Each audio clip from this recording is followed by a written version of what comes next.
This essay example, as well as thousands of others, is available in text format on our website for free and without registration. Simply Google Ivy Panda Free Essays.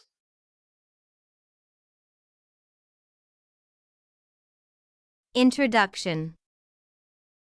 Fredrick Douglass, born sometime between 1815 and 1820 in Tuckahoe in Talbot County, Maryland, suffered many years of slavery from his childhood into adulthood in Maryland in South America before he escaped to the North in 1938. He was separated from his mother while still 1 year old and never knew exactly who his father was. As he grew up, he came to believe that increasing the number of incoming slaves into the South would one day end slavery in the continent. The power of the people would one day overwhelm that of the masters.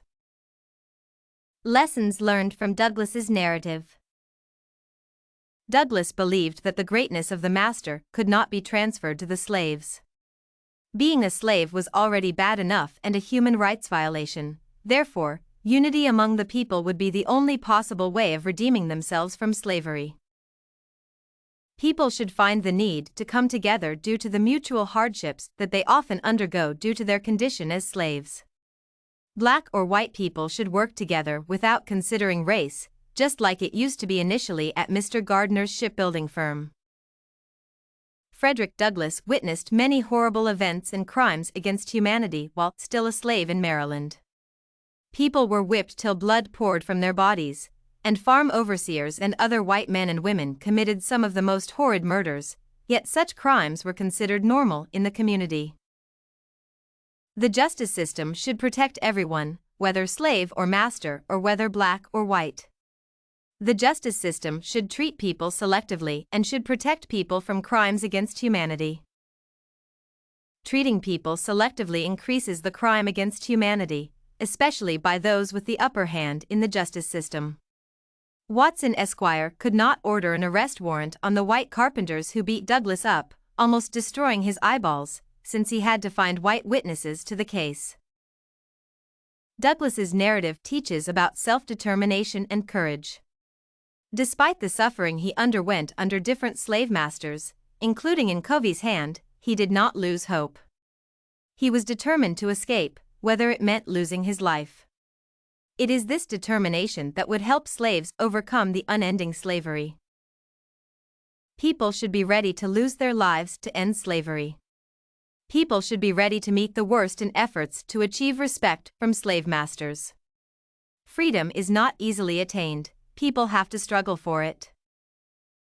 It takes the courage and boldness of both men and women to confront the slave masters whenever they feel oppressed. Douglass's boldness to fight with Mr. Convey saved him from frequent whippings. He believed that he would rather be killed than remain a slave in the hands of the slave masters. Douglass came to learn that education, or being able to read and write, is the key to overcoming slavery. Education could help enlighten the people and expand their understanding of contemporary issues such as their human rights. According to Douglass, the only way to challenge the power of slave masters over their subjects was through education. Douglass says that Mr. Auld, a slave master, believed that an educated slave was unmanageable. This, therefore, means that slaves or those under the oppression of rulers and dictatorship leadership have to struggle to attain education no matter the cost. Douglass says that slaves attending his Sabbath school would likely be given 39 lashes afterward. Education would empower the people to fight for their rights and overcome any form of slavery. According to Douglass, slaveholders and dictators use the subject's lack of education to shut them up in mental darkness and, therefore, always keep them loyal to their masters. Education would enable slaves to gain the power of truth surrounding slavery over the conscience of slave masters. Through education, slaves would be bold enough to denounce slavery and fight for their human rights.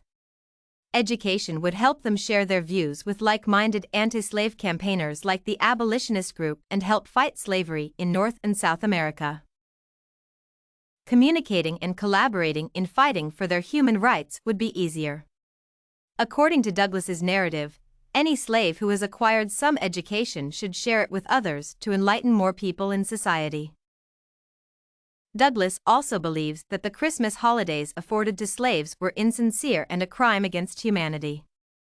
Slaveholders would always trick them into getting drunk the whole festive season so that by the end of the period, they had not done anything for their lives. They make sure that the drink keeps the slaves from thinking of the abuses that they received during their slave life. Conclusion.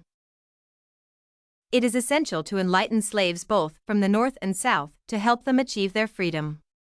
Slaves, both black and white, whether from the North or South, should work together to redeem themselves from slavery. If you want to find more works like this essay on lessons from Fredrick Douglass's life, head over to ivypanda.com. It has a collection of free samples with thousands of submissions covering virtually all academic subjects.